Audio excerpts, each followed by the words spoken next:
E eu acho que ter paciência é diferente de ser passivo. E as pessoas usam muitas vezes como desculpa a Deus para não fazer nada.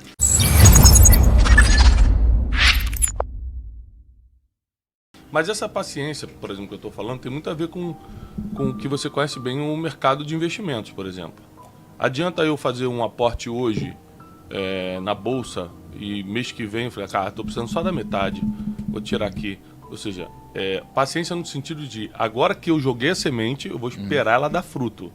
Enquanto isso, mas presta atenção, qual é o investidor que bota dinheiro na bolsa e fica em casa no sofá o dia todo? Enquanto isso, eu estou fazendo outras coisas. Eu estou, por exemplo, produzindo novas rendas. Ou estou, por exemplo, fazendo algo que tem a ver com a minha missão, com o meu propósito. Então, a passividade é quando o cara já não quer nem levantar do sofá ou fazer o que tem que fazer. No exemplo que você deu aí da semente, a única coisa que resta é paciência mesmo, porque teu trabalho foi plantar, pegar o solo, arar o solo, preparar o solo. Talvez você precise até cuidar, né? Exato. Para as pragas não virem.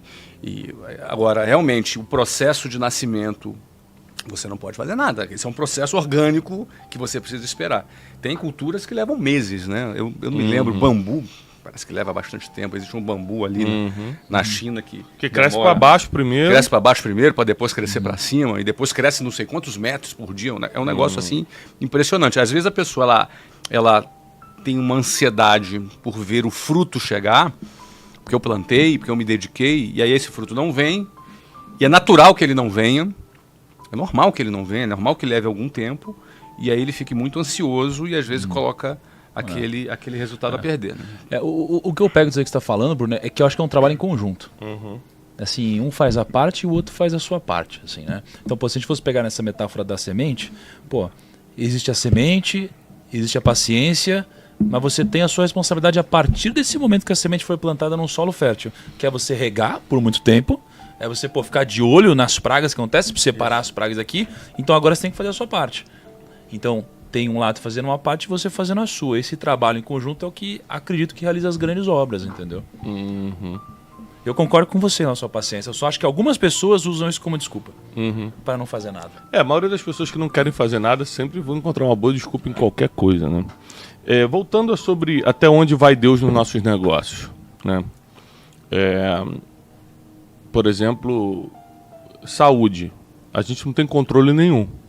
Você concorda que se você tiver 10 bi, ou 100 milhões, ou R$1.000, nada muda na sua saúde, a não ser um quarto mais confortável, um aparelho mais moderno, se você precisar no hospital, mas na saúde em si, ou seja, se aparece uma doença ou não, o seu dinheiro não importa? Você entende isso ou não? Cara, eu concordo parcialmente. Vamos lá. Concordo parcialmente. Tipo assim, o câncer escolhe a pessoa por extrato bancário? Eu acredito que não. Mas eu acredito que já tem muita gente que se salvou do câncer por causa do extrato bancário. Né? Eu acredito que já tem muita gente que se salvou de um Covid por extrato bancário. Eu acredito que muita gente já se salvou de uma depressão por extrato bancário. Né? Então acho que tem muitas doenças, vamos dizer, todas que você pode melhorar as suas chances. Tá, peraí. Né? Já morreu gente bilionária de câncer? Já morreu. Steve Jobs, por exemplo. Mas também não salva. Não, perfeito. Aumenta uma probabilidade. Não é que não salva, é que assim, ter dinheiro não vai ter um impacto negativo nisso. Não ter dinheiro pode trazer um impacto negativo nisso. Concordo. Entendeu? Então, assim, é claro que, poxa, por exemplo, eu conheci uma pessoa que eu acho incrível, é o Marcos Rossi, ele não tem braço nem perna. A gente conheceu lá né? no evento. Cara, assim, eu nem sei na verdade como isso aconteceu, mas eu tô imaginando que é o seguinte, aqui, porra, o dinheiro, ele não muda esse acontecido, né? Mas ele ter dinheiro permite que ele viva essa vida melhor, entendeu? Permite que as pessoas possam ter uma vida melhor e claro que não vão realizar atos mágicos, mas vão te cuidar melhor, entendeu? Vão te dar uma cama melhor, vão te dar um médico melhor, vão te dar consultores melhores. Sem dúvida. Além da saúde... Só concluir aqui o que ele colocou. O dinheiro, sem dúvida alguma, traz facilidades, né? Traz acesso. Você pode ter acesso a algum tipo de alimentação mais interessante ou algum tipo de tratamento preventivo. Tudo isso o dinheiro traz para a gente, não é? Traz conforto também. O exemplo do Marcos Rossi, que ele certamente... Ele é um autor de livros e palestrante bem sucedido e certamente para alguém que não tem as duas pernas e os dois braços, é genético, ele nasceu assim, traz mais uma possibilidade melhor para ele viver com uma qualidade de vida maior por conta dessa condição natural. Ele é um dos caras mais alegres que eu já vi. É muito interessante ver o Marcos e como ele transmite isso para as pessoas. Isso é fato, o dinheiro ele traz facilidade. Mas uma das frases que eu mais gosto e repito com muita frequência é: estabilidade não existe. Porque a vida quase sempre não é o que parece ser, né? A gente está aqui hoje, amanhã a gente não está. Existem coisas que a gente não controla. A questão da doença, por exemplo, a gente não consegue controlar. A gente pode tentar ali prevenir um pouquinho, mas tem coisas que a gente não controla.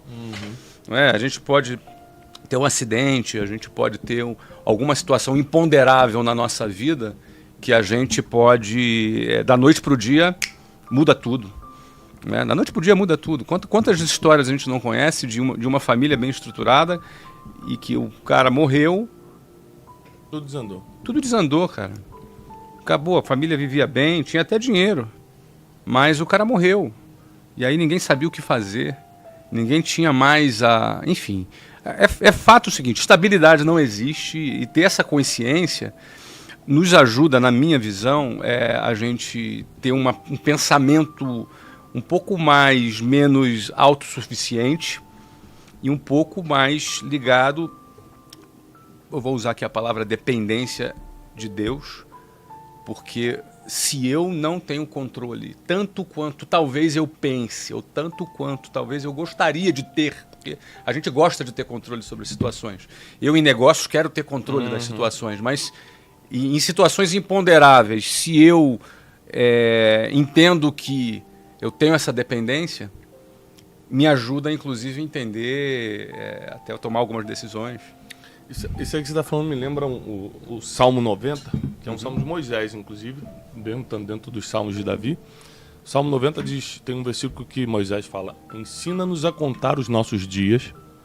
Ele está falando para Deus: ensina-me a contar os nossos dias, a fim de que alcance um coração sábio. Isso nunca fez tanto sentido para mim até a morte da minha mãe esse ano. Minha mãe morreu com 68 anos, mas muito jovem. Muito jovem, hein? Espírito jovem. Se minha mãe tinha 50, você acreditava. Muito jovem, muito espírito jovem, alma jovem, saúde, sabe? Tudo certo. Eu tenho 40. Aí quando minha mãe morreu, a sua mente, cara, é muito louca. Ela te leva para lugares impressionantes quando você está debaixo de dor, né? Por isso que quem não domina o seu espírito não domina mais nada. A Bíblia diz: é melhor que você domine o seu espírito do que domine uma cidade. É melhor você dominar aquilo que sente, aquilo que pensa, do que você conquistar uma cidade. Está na Bíblia. Então, eu comecei a contar meus dias de forma diferente. Falei: minha mãe morreu com 68, eu tenho 40. Vamos supor que Deus me dê os mesmos 68 anos. Que seja genético, que seja uma coisa que acontece na nossa família, por exemplo. Eu tenho mais 28 anos de vida. É muito ou pouco, depende do tamanho do projeto, depende do que eu quero fazer. Eu comecei a entrar nessas crises. Cara, se eu só tiver 28 anos, mas depois a crise aumenta, você fala assim: peraí, Pode ser menos. mas nada quer dizer que eu vou chegar lá. Pode ser daqui a 2 anos, pode ser daqui a 7 anos. Aí você começa a perceber que negócios, dinheiro, nada disso controla. A gente primeiro falou de saúde, agora eu quero falar do dia da morte. Nada controla o dia da morte.